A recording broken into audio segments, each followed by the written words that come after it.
Welcome. In this presentation, I will cover the general recommendations for activity and movement in the first few weeks postpartum, followed by an overview of information regarding the pelvic floor, including its anatomy, function, types of dysfunction, and how to care for your pelvic floor on a day to day basis. As a disclaimer, this information is for educational purposes only and is not meant to be diagnostic or prescriptive. The information I'm sharing comes from extensive research and collaboration with experts in the field. However, every individual case is unique, so it is important to always follow the recommendations of your personal doctor or pelvic floor therapist and seek their guidance before making any changes to your care routine. Exercise is often associated with altering our appearances and should not be the focus during this stage of your postpartum journey. In fact, unless instructed by your provider to monitor your weight, now is a great time to put the scale away.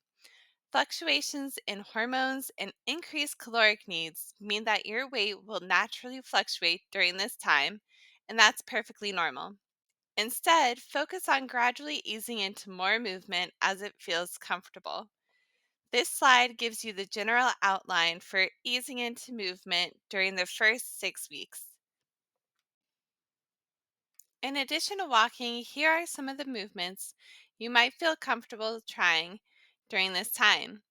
But it's crucial to go slow and pay attention to your body, as overdoing it can delay your healing process both short term and long term. After all, healing in the postpartum period isn't just an external process. Internally, there is a wound the size of a dinner plate in the place where your placenta was once attached to your uterine wall. Healing this area cannot be rushed and must be taken into consideration as you get into your movement routine. As you experiment with these movements, try not to compare yourself to the things you were able to do pre baby. Instead, ask yourself, how does this movement feel in my body as it is at the present moment? Consider the present without judgment, inviting curiosity, compassion, and patience. Growing a baby can change how our muscles coordinate with each other, and therefore they need time and sometimes extra guidance to recalibrate. To illustrate this point, let's look at a technique called 360 breathing. During pregnancy, the baby's pressure on our lungs and diaphragm limits their expansion, leading to paradoxical breathing, where the diaphragm moves upwards during inhalation. Ideally, the diaphragm should descend to allow for full expansion on inhalation and aid in exhalation.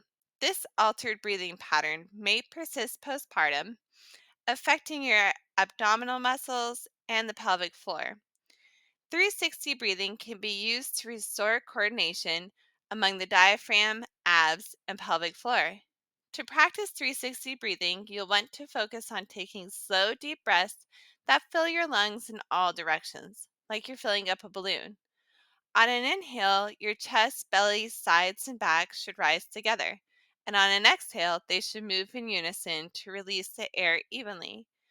Reconnecting these muscles may initially prove challenging, so be patient and use tools to guide you, such as observing your breath in a mirror or using your hands on your chest and abdomen to feel the movement. While upper or lower back pain in the postpartum period is common, it is not normal. Postpartum back pain may stem from a weakened core and pelvic floor or from poor posture and ergonomics during baby care tasks.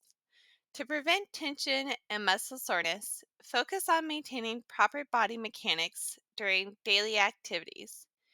In addition to lifting with your knees and bending at your hips, a good rule of thumb to protect your back and use good mechanics is to exhale on exertion and engage your abs while doing so in order to maintain support through your core. Engaging abdominal muscles post pregnancy can be challenging for some due to a condition called diastasis recti, or DR for short. DR involves the separation of the right and left ab muscles caused by the stretching of the linea alba tissue during pregnancy. It is common to have some degree of DR at the time of delivery, and it typically heals on its own within 8 weeks. However, in some cases, the linea alba doesn't fully close on its own. Your healthcare provider should check you for this condition at your 6 week appointment. Fortunately, DR is highly treatable, and with proper treatment, its long term impact can be minimalized. Okay, so we talked about the importance of breathing, we talked about your back and your abs, and now let's move down to the pelvic floor. The pelvic floor muscles are located between the tailbone and the pubic bone within the pelvis. They support the bowel, bladder, uterus, and they also include the sphincters that give you the ability to regulate urination and bowel movements voluntarily. When the pelvic floor muscles are not working in the way they should, this is known as pelvic floor dysfunction. If you are experiencing pelvic floor dysfunction, you may notice symptoms such as leaking urine, leaking stool, constipation, pain with sex, or lower back pain, just to name a few. Leaking is common but not normal. I can't count the number of times I heard a mom normalize bladder leakage with laughing, running, jumping, sneezing, etc. But this does not have to be your reality. A pelvic floor therapist can help you get these muscles back in shape so that leaking is a thing of the past. Often, when people experience symptoms of pelvic floor dysfunction, their first thought might be, I don't need a pelvic floor therapist. I can just Kegel my way out of this.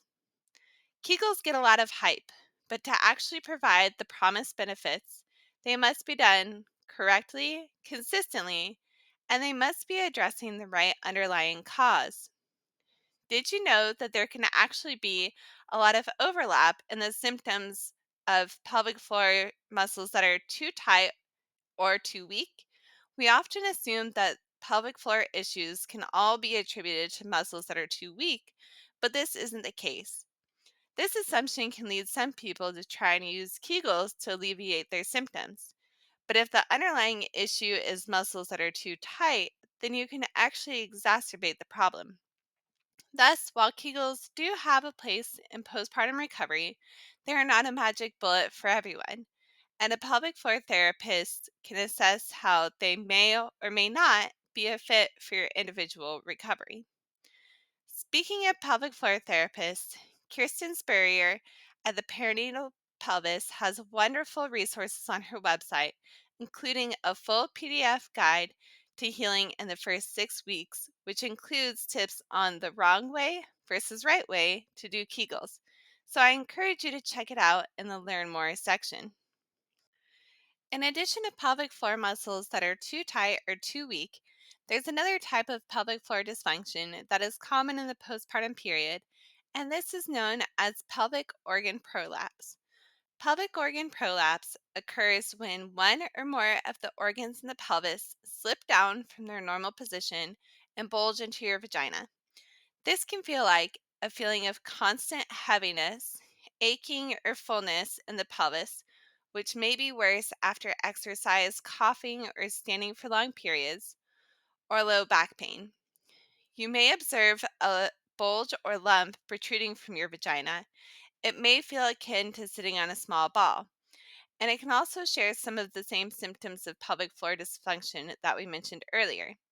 So, if you're experiencing symptoms of pelvic floor dysfunction, I encourage you to consult with a pelvic floor therapist.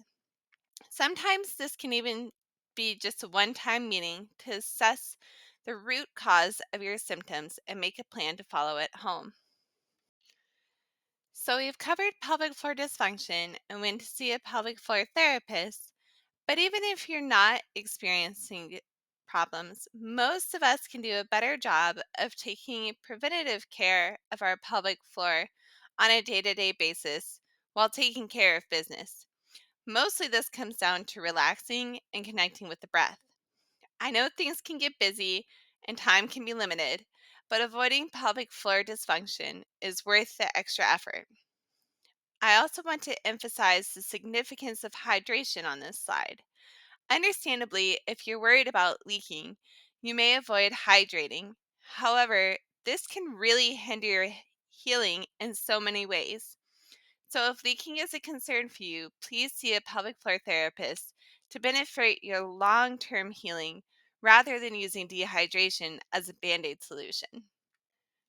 Paying attention to your bowel habits and helping things along with lots of dietary fiber is very beneficial for your long term pelvic floor health and can also prevent hemorrhoids or aid in their healing during the postpartum period. Also, I have yet to come across a pelvic floor therapist who doesn't preach the mighty powers of the squatty potty. So, if you don't already have one, I would encourage you to snatch one up sooner rather than later. Throughout this presentation, I've emphasized the importance of pelvic floor therapists. Why? Because postpartum care guidelines are shifting, and the research is increasingly showing that nearly every birthing person can benefit from a pelvic floor evaluation, including those who have had a C section. While your OBGYN or midwife may still only refer you if there's a problem, or upon request, you don't actually need a referral or an active issue. Consider it a preventative measure for your health. There's so much they can do for you with an individualized approach. You may be surprised at how integral your pelvic floor health is to your overall well being. In concluding our discussion on postpartum exercise and pelvic floor health, prioritize compassion for your body in the present moment. Avoid comparing yourself to the past or pressuring yourself to quote unquote bounce back to a pre pregnancy state. Focus on what feels good now, knowing most challenges are temporary with proper support. Rushing the process can be counterproductive. Prioritizing rest and going slow now will pay off in the long run. Lastly, please don't let embarrassment hold you back from getting help. Pelvic floor dysfunction in the postpartum period is very common and very treatable. Don't normalize your symptoms and tough it out. You deserve better. Thank you for watching this video. And if you have any questions or would like additional resources, please send me an email and I would be happy to help.